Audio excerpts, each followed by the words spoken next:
जय माई की, हर हर महादेव।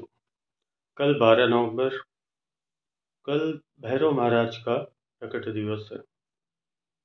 कल प्रथम बार भैरव जी का प्रकट हुआ था शिव जी के द्वारा। शिव जी ने ही भैरव बाबा को प्रकट किया था अपने केस से, अपने बालों से। और क्यों प्रकट किया था ये आप लोग जानते ही हैं।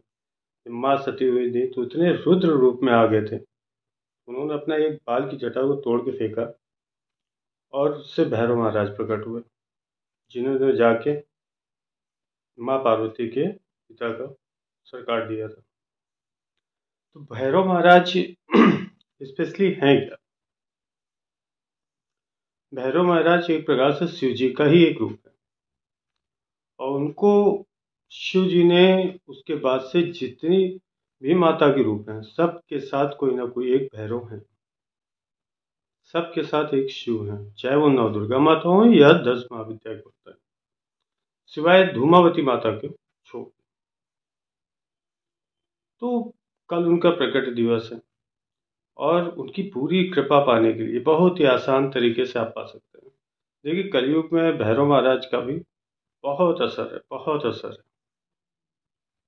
बहुत जल्दी प्रसन्न होते हैं, और बहुत जितनी भी नकारात्मक ऊर्जा है आपके साथ, कोई तंत्र बाधा है, ये सब चीज़ें, घर को किसी ने बांध रखा है, घर में किसी प्रकार की अन्य समस्याएं जो ऐसी हैं जो आपको लगता है कि ये उपरी हैं, तो भैरव महाराज की उत्पत्ति दिवस पे अगर आप ये काम करते हैं, उनकी साधना करते हैं, तो निश्चित ही वो समस्या आपकी खत्म हो जाएगी। और बड़ा छोटा सा उपाय है, आप किसी भी दिन 12 नवंबर को सुबह से शाम तक में, अगर दुर्वेली वेला में कर रहे हैं, मतलब शाम और रात हो रही है उस समय भी कर रहे हैं, तो सबसे उत्तम है। आपको आसन वगैरह लगा के बैठ जाना है, एक दिया जलाना है, उस दिए में काली तिल डालनी है, थोड़ी सी लंबी बाती का दिया लगाएंगे। आप चाहें तो घी का भी जला सकते हैं और तिल का भी जला सकते हैं। बाबा के नाम से थोड़ी सी भस्म चढ़ा दीजिए, और रुद्राक्ष की माला, कोशिश करिए रुद्राक्ष की माला हो।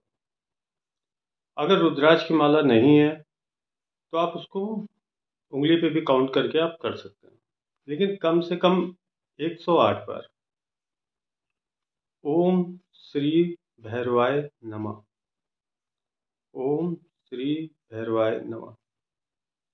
और जब आप जाप करिए ना, तो आपको अंतर मन में भैरव महाराज की प्रतिमा का स्मरण करते रहना है। भैरव महाराज का एक बड़ा ही रुद्र रूप है, शिव जी की तरह ही दिखाई देते हैं, बार खुला हुआ है, गुस्से में है। ऐसा आपको अपने मन में ऐसे स्मरण करते हुए उनका कम से कम 108 बार करना है। इस विधि से आप एक बार करके देखिए, सिर्फ 108 बार दिया जला के, बस इतना कर दीजिए। और एक उपाय भी मैं बता देता हूँ, अगर आपके आसपास कोई भैरव मंदिर है तो 21 या 11 नींबू की माला कल शाम को आप जाके उनको चढ़ा दीजिए, फिर आप देखिए क्या आनंद होता है। जय माई की, हर हर महादेव।